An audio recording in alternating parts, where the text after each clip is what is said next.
लगातार किसी न किसी मुद्दे को लेकर चर्चा में बनी रहने वाली महेंद्र सिंह सेंट्रल यूनिवर्सिटी और आज सेंट्रल यूनिवर्सिटी में राजनीतिक विज्ञान में जो प्रोफेसर है उनके भर्ती घोटाले का मामला हमारे संज्ञान में है। तो सबसे हमारे साथ मौजूद देख पा रहे हैं आप, नाम है डॉक्टर पवन सिंह। इनसे बातचीत करते हैं, जानते हैं क्या मामला है, क्या कहना है, किस तरह से एनुअल तय भर्ती गई है। तो चलिए मिलते हैं डॉक्टर साहब से, जानते हैं कि आपके लिए पूरा मामला है क्या। डॉक्टर साहब नमस्कार। नमस्ते जी, स्वागत है आपका इंडिया दैनिक न्यूज में। Thank you. डॉक्टर साहब, ये जो प्रोफेसर भर्ती घोटाला है पूरा मामला क्या है और जिस डॉक्टर राजीव कुमार सिंह का जिक्र किया गया है वो कौन है? देखिए संजय जी, 2022 में मैंने सेंट्रल यूनिवर्सिटी ऑफ हरियाणा में पॉलिटिकल साइंस की प्रोफेसर की पोस्ट के लिए आवेदन किया था। उसके बाद अक्टूबर में इन्होंने सूचना दी कि आपका 10 तारीख को इंटरव्यू है, तो आप यूनिवर्सिटी में इंटरव्यू दें। लेकिन उसके बाद किन्हीं प्रशासनिक कारणों से यूनिवर्सिटी ने इसको पोस्टपोन कर दिया। लेकिन उसके बाद दिसंबर में जब इन्होंने सिलेक्शन किया, उसमें मेरे को किसी भी प्रकार की कोई भी जानकारी नहीं दी। जहां तक सवाल राजीव कुमार सिंह का है, इसने 2014 में हरियाणा विश्वविद्यालय में राजनीति विज्ञान विभाग में असिस्टेंट प्रोफेसर की पोस्ट को ज्वाइन किया और उसके बाद शायद हिंदुस्तान के इतिहास में पहला मामला होगा जिसमें असिस्टेंट प्रोफेसर को सीधा प्रोफेसर बना दिया, और वो भी 8 साल के एक्सपीरियंस पे, जिसमें यूनिवर्सिटी प्रशासन और स्वयं राजीव कुमार सिंह है जिनका चयन हुआ है, वो भी शामिल है। अभी जान लेते हैं, आप इस लाइन से जुड़े हुए हैं, तो प्रोफेसर पद के लिए क्या एलिजिबिलिटी है और क्या डॉक्टर राजीव, जिनको असिस्टेंट प्रोफेसर से डायरेक्ट प्रोफेसर बनाया गया, क्या वो इस पोस्ट के लिए एलिजिबल थे? सर ऐसा है, प्रोफेसर के लिए यूनिवर्सिटी और कॉलेज में कम से कम 10 साल का टीचिंग एक्सपीरियंस होना चाहिए। और इसके साथ साथ यूजीसी जो 2018 का एक्ट है उसमें भी ये लिखा है कि कोई भी व्यक्ति है वो 10 साल के टीचिंग एक्सपीरियंस के बाद यूनिवर्सिटी में प्रोफेसर बन सकता है। लेकिन राजीव कुमार सिंह के पास केवल और केवल 8 साल का अनुभव है, 10 साल का अनुभव नहीं है। तो चलिए अभी बातचीत कर लेते हैं। जिस तरह से आपने कहा कि भाई नियमों को ताक पर रखकर प्रमोशन किया गया है, क्या लगता है इस मामले में और क्या कुछ आप कहना चाहेंगे? देखिए, कोई भी व्यक्ति है वो न्याय के लिए लड़ता है जी। मैंने इसमें अप्लाई किया, मैं इसके लिए पात्र उम्मीदवार था, उसके बाद भी मेरे को कोई सूचना नहीं दी गई और विश्वविद्यालय ने चुपके से इसको भर्ती कर लिया। जो भी व्यक्ति किसी भी तरह से शैक्षणिक जो अनुभव है उसको पूरा नहीं करता, तो इस मामले में मैं यही कहूँगा। आपको बता दें, पहले भी इसी तरह का एक मामला हमारे संज्ञान में आया था जिसकी रिपोर्ट आपको गुड़गांव से जाकर के दिखाई गई थी। ठीक उसी तरह का मामला आज फिर से हमारे संज्ञान में है और लगातार यूनिवर्सिटी प्रशासन पर उंगलियां उठ रही हैं कि नियमों को ताक पर रखकर प्रमोशन किया जा रहा है। तो आखिर इसके लिए जिम्मेदार कौन? क्या है राजनीतिक दबाव या फिर सेंट्रल यूनिवर्सिटी के जो चांसलर हैं, सॉरी वाइस चांसलर है, क्या पहुंचाना चाहते हैं अपने कहते को निज लाभ? पीड़ित है वो आज मीडिया के पास तक हाल तक पहुंचे हैं, न्यायिक लड़ाई लड़ रहे हैं, लेकिन न्याय मिलना अभी बाकी है। और कुछ हमारे सवाल है वो भी आपके समक्ष रखेंगे। अभी तक की जो बातें रखी गई उसके बारे में आपका क्या कुछ कहना है, क्या सोचना है, क्या यूनिवर्सिटी प्रशासन जो कर रहा है वो सही कर रहा है? कमेंट सेक्शन में अपना जवाब अवश्य दीजिए और विशेष करके इस पूरी खबर को अवश्य जरूर देते क्योंकि बड़ा ही पेचीदा और गंभीर मामला है। चलिए एक बार फिर से अगले सवाल की तरफ बढ़ते हैं, बातचीत कर लेते हैं क्या कुछ कहना है। जिस तरह से आपने बताया है कि विश्वविद्यालय प्रशासन ने डॉक्टर राजीव को शुरुआत से उच्च पदों पर तैनाती की, और इनके बारे में थोड़ा और अगर डिटेल से आप बता पाए दर्शकों को तो पता चले कि आखिर है क्या हकीकत इस मामले में। देखिए, शुरू में मार्च से लेके और अगस्त तक हमने आरटीआई का जवाब मांगा है। आरटीआई का जवाब जब भी राजीव कुमार सिंह जी से मांगा है, चूंकि वो खुद भी यूनिवर्सिटी के उच्च पदों पे रहे हैं, वो असिस्टेंट रजिस्ट्रार भी रहे हैं, और वो इंफॉर्मेशन अफसर भी रहे हैं। तो जैसे ही उनसे जवाब मांगा जाता है वो थर्ड पार्टी इन्वॉल्व करके हमारे पास आरटीआई का जवाब भेज देते हैं, जबकि थर्ड पार्टी का उससे कोई भी लेना देना नहीं है, जो अपने उच्च पदों का कहीं ना कहीं फायदा उठाते हैं। जिस तरह से आप लगातार आरटीआई लगा रहे हैं, ये सारा मामला क्या है, आखिर क्यों जरूरत पड़ी आरटीआई लगाने की? आरटीआई की जरूरत इसलिए पड़ी क्योंकि शुरू से ही विद्यालय प्रशासन ने एक ऐसे व्यक्ति को रिक्रूट कर लिया जो उसमें पात्र था ही नहीं। मैं भी उसमें पात्र था, लेकिन मेरी योग्यता को अनदेखा किया गया। उसके बाद थक हार के मैंने यूजीसी में भी एप्लीकेशन डाला, ICSSR में भी एप्लीकेशन डाला। उन्होंने भी यूनिवर्सिटी में काफी लेटर भेजे हैं कि इस पे कार्रवाई करे, लेकिन निरंतर यूनिवर्सिटी प्रशासन है उसकी अनदेखी कर रहा है और मेरे को किसी भी प्रकार का कोई भी न्याय नहीं मिल रहा है। तो मैं यूनिवर्सिटी से वीसी साहब से ये गुजारिश करूंगा कि वो दूध का दूध और पानी का पानी करें और मेरे साथ न्याय करें। एटलीस्ट एक ऑप्शन और हमारे पास बचता है कि किसी भी डिपार्टमेंट की जो मिनिस्ट्री होती है उसका सहारा हम थकार करके लास्ट में लेते हैं। तो क्या इस बारे में आपने मिनिस्ट्री ऑफ एजुकेशन के जो ऑफिसर्स हैं उनको इस बारे में अवगत करवाया है और क्या कुछ उनकी तरफ से कहा गया है?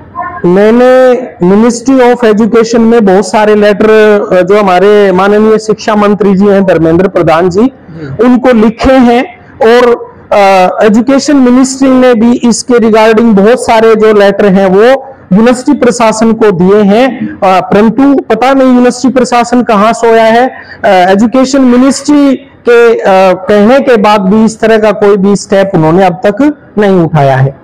देखिए, जिस तरह से यहाँ पर बातें रखी गई है हमारे समक्ष और दर्शकों आप तक भी हम पहुंचा रहे हैं, क्योंकि लगातार भ्रष्टाचार के खिलाफ या फिर अनियमितताओं की जो खबरें हैं आपके समक्ष प्रमुखता से रखी जाती है।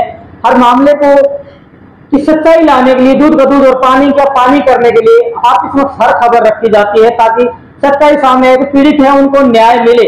लेकिन बावजूद इसके आप मौन करके साथ ही साथ मिनिस्ट्री ऑफ एजुकेशन है वो भी तमाशा देख रहे हैं और इसी के साथ साथ बात कर लेते हैं एजुकेशन मिनिस्टर धर्मेंद्र प्रधान जी, तो वो भी चुप्पी साधे हुए हैं, जो कहीं ना कहीं एक बड़ी चूक और बड़ी गलती के साथ साथ एक इन्वॉल्वमेंट की ओर भी इशारा करते हैं कि हाँ इसमें बड़े बड़े लिप्त है, क्योंकि अगर हुई कार्रवाई सच्चाई सामने आई तो बड़े बड़ों की गर्दन फंस सकती है इस मामले में। इसी बात को लेकर के विशेष कारणों से जो यूनिवर्सिटी तो चुप्पी साधे हुई है, साथ ही साथ मिनिस्ट्री ऑफ एजुकेशन और यूजीसी भी इस मामले में अपना पक्ष सही तरीके से नहीं रख पा रहे हैं। पीड़ित न्याय के लिए दर दर भटक रहा है, लास्ट में कोर्ट का सहारा लेना पड़ा, अदालत का दरवाजा खटखटाना पड़ा। लेकिन देखिए आप कि पहुंच का किस कदर यहाँ पर दुरुपयोग किया जा रहा है, किस तरह से दरकिनार किया जा रहा है, नियमों का उल्लंघन किया जा रहा है, ताक पर रखा जा रहा है गाइडलाइंस को और किए जा रहे हैं प्रमोशन। एक बड़ा भ्रष्टाचार, बड़ा गड़बड़ झाला हम इसे कह सकते हैं साफ शब्दों में, क्योंकि जिस तरह से इन्होंने यहाँ पर आरोप लगाए हैं कि भी रूल्स के अगेंस्ट प्रमोशंस किए गए हैं और थक हार करके आज मीडिया का सहारा भी लेना पड़ा है। सबसे बड़ी देखने वाली बात होगी क्या टूटेगी प्रशासन की कुंभकर्णी नींद और क्या जागेगा यूनिवर्सिटी प्रशासन के साथ साथ, क्या संज्ञान लेंगे इस मामले में मिनिस्ट्री ऑफ एजुकेशन के साथ साथ एजुकेशन मिनिस्ट्री ऑफ इंडिया। चलिए और एक इस खास साक्षात्कार का हमारा सवाल रहेगा, उसके बारे में इनका क्या कहना है, क्या कुछ इनके पॉइंट ऑफ व्यू है वो भी आपके समक्ष रख देते हैं।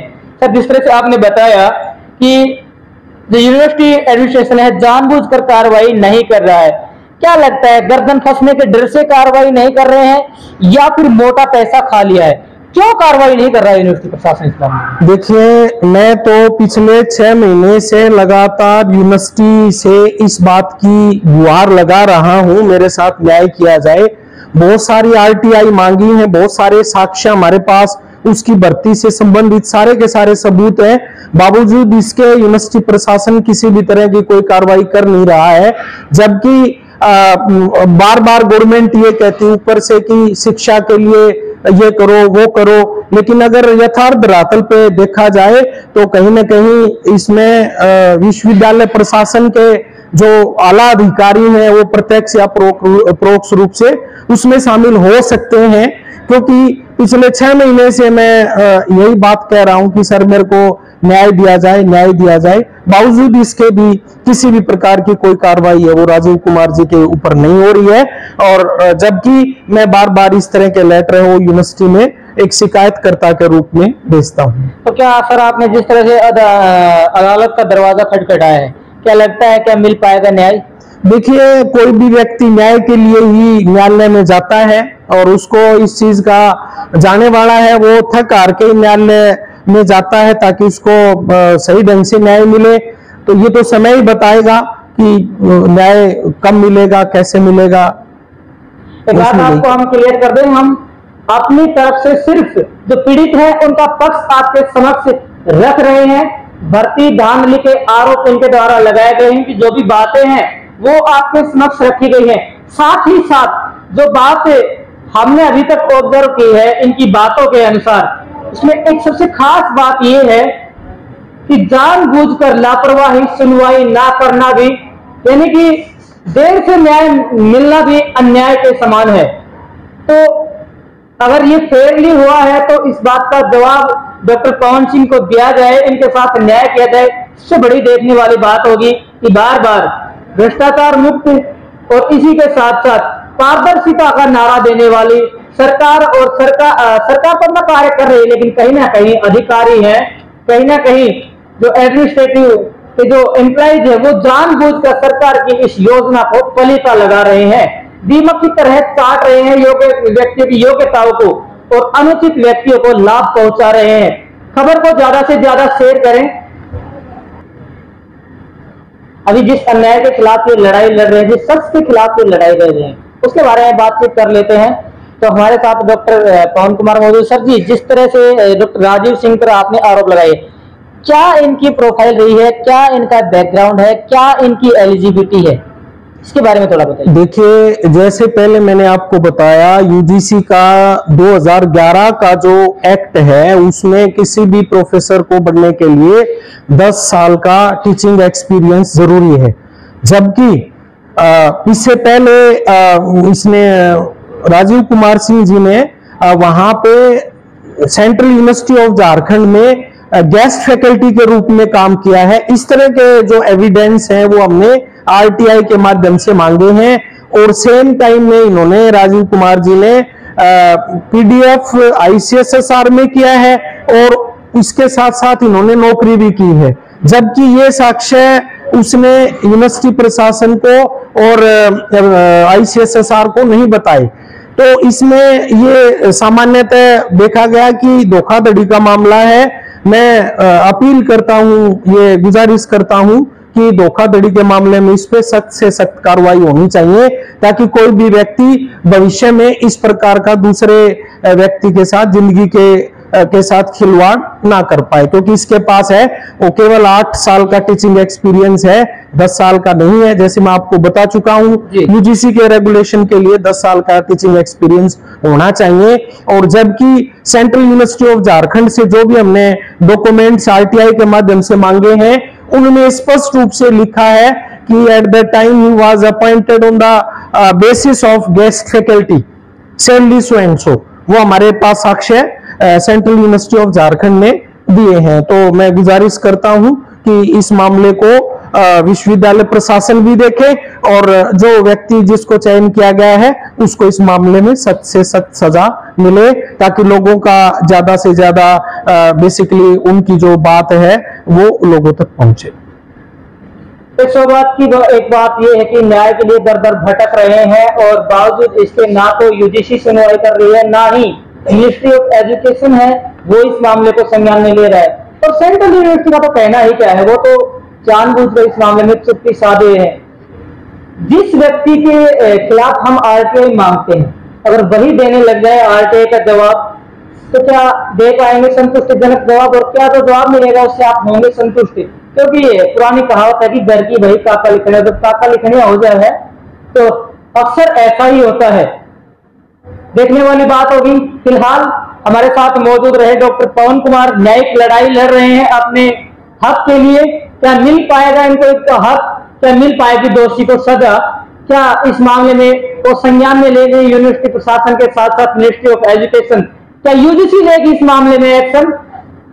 देखते रहे आप अपना न्यूज चैनल इंडिया दैनिक न्यूज। खबर को ज्यादा से ज्यादा शेयर करें, विशेष करके इस अनियमितता के बारे में, इस गड़बड़ झाले के बारे में कमेंट सेक्शन में अपना जवाब अवश्य दें कि क्या जो डॉक्टर पवन के साथ हुआ क्या सही हुआ? क्या जिस तरह से डॉक्टर राजीव कुमार सिंह को प्रमोट किया गया क्या वो सही था?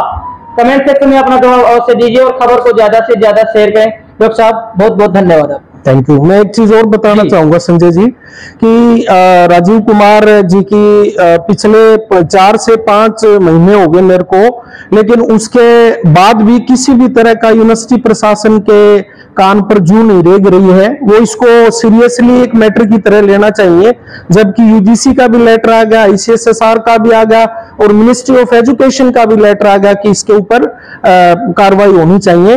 लेकिन कहीं ना कहीं यूनिवर्सिटी अनदेखी कर रही है और इस पे कोई भी एक्शन नहीं ले रही है। तो मैं यूनिवर्सिटी प्रशासन से गुजारिश करता हूं कि तत्काल प्रभाव से राजीव कुमार सिंह को बर्खास्त किया जाए ताकि मुझे न्याय मिल सके। बहुत बहुत धन्यवाद। Thank you so much. तो खबर को ज्यादा से ज्यादा शेयर करें। जिस जो बातें रखी हैं आपके समक्ष, क्या सोचना है आपका इनके बारे में? क्या इसी तरह से मिलेगा न्याय?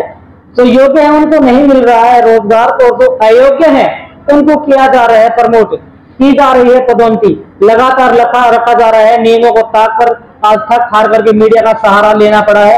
अपनी बात रखी है, क्या किस तरह से, किस एंगल से आप इस सारे मामले को देखते हैं वो आप हमें कमेंट सेक्शन में अवश्य बताएं। धन्यवाद। जय हिंद, जय भारत।